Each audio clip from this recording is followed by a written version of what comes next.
Oh boy, and we'll see how this goes.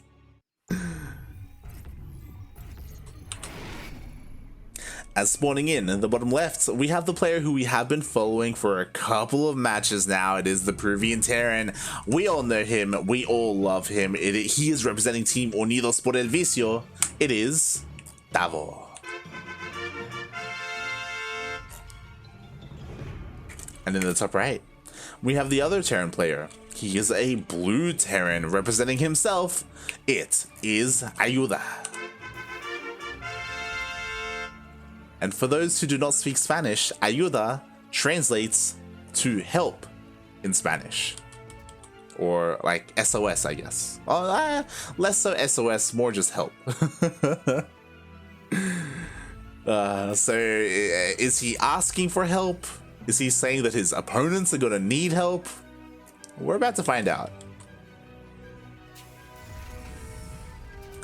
Regardless, I'm very curious to see how he's going to play here. This could be his first Sentimiento Latino, to be honest. I'm not 100% certain on that, but yeah. And I haven't seen him on the bracket before, so we'll see how he does here. Meanwhile, Tavo, when it comes to TvT, we've seen plenty of it, specifically against Neo. Neo and Tavo, they've played many times, both in practice and in events. And Tavo, he's not typically one to play mech. Every now and then, I think I've seen him play mech once. Oh my god, but never mind. Hold your horses, Tavo, because Aiuda is going for a 3 racks. I love this. I love this. So fun fact, Aiuda, he's very much so an amateur player. His account is currently in silver. So what do you do when there is a massive skill disparity between you and your opponent? Mate, just cheese it up. Just send it across the map, you know what I'm saying? Just do whatever. Unfortunately, the proxy isn't out on the map. I would have loved that. Everything is at home. Because of this does kind of give the illusion that it's a standard opener. So if Tavo was scouting, then he would see that. And he is scouting, right? He's checking the edges of the map with his Reaper. It makes sense. He doesn't want to be cheesed out, but he kind of is across the map. Oh my god, what? So I thought this was going to be a 3 racks Reaper opening. I thought it was just going to be 3 raxes, Reapers, and nothing but Reapers. But no, 2 tech labs are thrown down. Are we going to start Stim and Combat Shields? This guy's crazy. He's crazy. So he's opening up 3 racks. He's got his tech labs for his upgrades. He's also getting an engineering bay for +1, and he's working on a factory and an eventual starport, I imagine. Meanwhile, 2 Reapers just showed up. Tavo sees that there's no natural base. He could slip into the main and scout all of this. Like, this is terrifying. Aiuda has to be careful. Alright, Tavo, he slips in. He sees that the factory is on the way. And that's a little bit suspect. The factory is very late. You know, where were you spending your money? I'm sure that's what Tavo wants to know. Meanwhile, Tavo does lose 1 of the Reapers. Meanwhile, there it is. Stim finally does start. Unfortunately, Aiuda, he has plenty of gas to work with, but there it is. He's prioritizing the starport instead. So this is a little bit mistimed. As we can see, like, we have some supply blocks going on. Like, this could be refined a little bit more. But regardless, I appreciate what Aiuda's doing. But yeah, I'm really surprised at a couple of things, right? Because he went for so much tech, like double tech lab and the engineering bay. Like, he has spent a lot of like resources in places, and he hasn't really used them efficiently. He went for the Engie for a missile turret. Very safe. I was hoping it was for +1. Meanwhile, Tavo was across the map with his tank. He has a group of Marines. He's not going to be able to end the game here, but again, being very annoying, and he's going to force the factory to lift up. Oh god, behind this we have a Raven on the way as well. Like, Tavo, he's been macroing up like perfectly, like as what we would expect. And unfortunately, the factory isn't lifting up. Oh, it is gonna go down, and we had a Banshee on the way for Aiuda. there were a lot of good ideas here, but there's too much. There's too much, right? He was going for bio upgrades, plus an engineering bay, plus apparently a Banshee as well. Like, you gotta be a little bit more efficient with your build. A lot of good ideas though, a lot of good ideas. As the production is going down, the factory fell, the racks fell, and the Banshee may not even finish here, as the starport is getting even lower. It's on fire, it's burning down, it's getting blown up, and there it goes.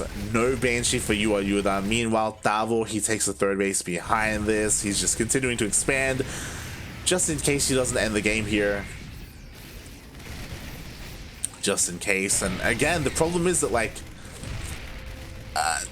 we may end up in a world where Aiuda just doesn't have any production. GG.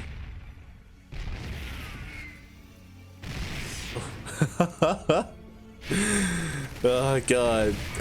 Just there it is. Tavo takes the first game.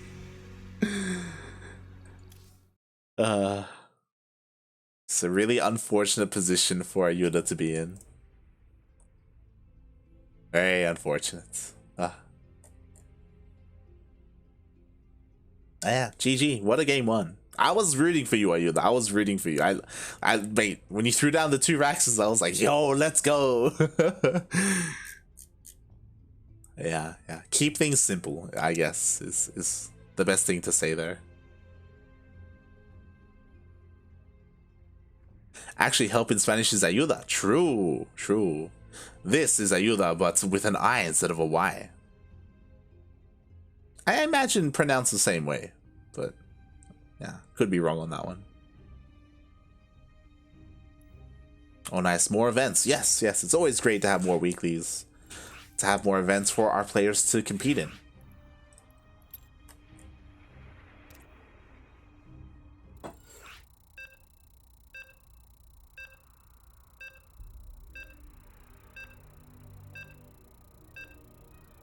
Here we go. We're getting ready for game number 2 of this series. Are we going to see a proxy? That's my question.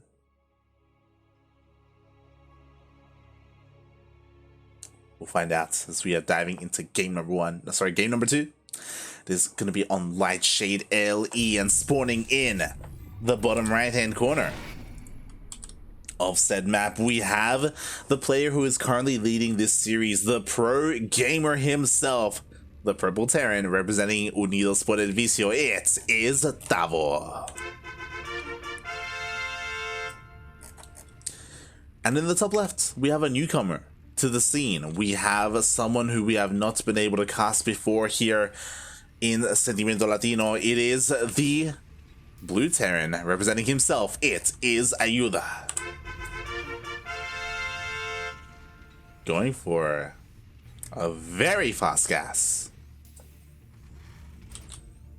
And we'll see what he has in store for us this time, as Tavo is not looking to let this game go on for too much longer. At all. Oh my god. As we have 2 SCVs out on the map, we're gonna have 2 Raxes. There we go. Oh boy. So I wanted Reapers in game 1 from our Blue Terran, and finally we're getting them, but from the Purple Terran instead. As we have these 2 Raxes on the way, we do have 2 gases being taken as well, which is a little bit interesting to me. But regardless, we have hyper aggression coming out, and Aiuda, he's opening up the same way, which is worrisome. If he goes 3 racks like this and doesn't make Reapers, okay, we have 1 on the way, but if he doesn't go Mass Reaper, like, he's gonna have a really hard time defending. If he goes for 2 Tech Labs again, he's just gonna die. Here we go. We have an SCV scout from Tavo. He's gonna be able to get in. He's gonna be able to see all of this. Could even be annoying and actually, like, chip away at some of these workers. As he will slip into the main base. Oh, the wall was a little bit too late. And Tavo sees all. Meanwhile, the Reapers are now on the way. Oh, SCV is gonna go down. Don't start the add-ons. No, don't start the add-ons. No, he starts 1. That's not the worst thing. Get a second Reaper, please. Aiuda's in the dark. No, he gets another reactor. No, not like this. In come the Reapers of Tavo. He does have the Reaper advantage. He's going to be able to kill the Reaper of Aiuda, and Aiuda is what he needs because there's nothing here. The boys are being pulled. Reaper is on the way again. Aiuda just has to buy a little bit of time and then a little bit more time to get a second Reaper out. Oh, God. But it's over. There's no way.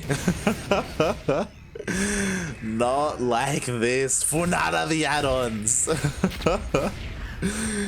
As the Reapers are going to slip in. There was an engineering bay as well. Oh my god. Aiuda. GG gets called. There's nothing left. And Tavo takes the series.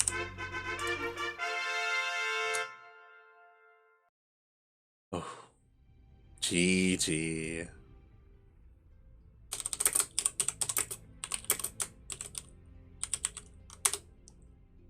Well played. What I do hope, especially if Aiuda is a relatively active player, like ladder player, there's definitely a lot he can learn from this series. Like, that's what I love about amateur players signing up for these events, because I used to do it as well. Myself, Yaku, Kuro, we used to sign up for Olima League every single week back in the day, back in like 2016, 2017. And we would be able to play against players like Admani, Solar, Innovation, Keen, Ryung, and we can learn a lot from how they play, because now as a player you have access to that replay. Because Aiuda is a Terran player, he can now look at those two games whenever he wants and try and imitate Tavo a little bit, try and learn from how he plays and gather more from that and learn more about the game. Like, I hope to see more of Aiuda, and I hope he does find value in the series that he just had against Tavo, because there's a lot that he can learn, and there's no reason like not to learn, right? Like, it's available to him, I should say. Yeah, GG, well played. On top of all of this, Aiuda also has the opportunity to earn some money as well, because there was no walkover because he played out his series. He also has access to that participation raffle that we're going to have before the grand finals. So yeah, I wish him the best. I hope we get to see him again in another 2 weeks, maybe in another week in Hyperion.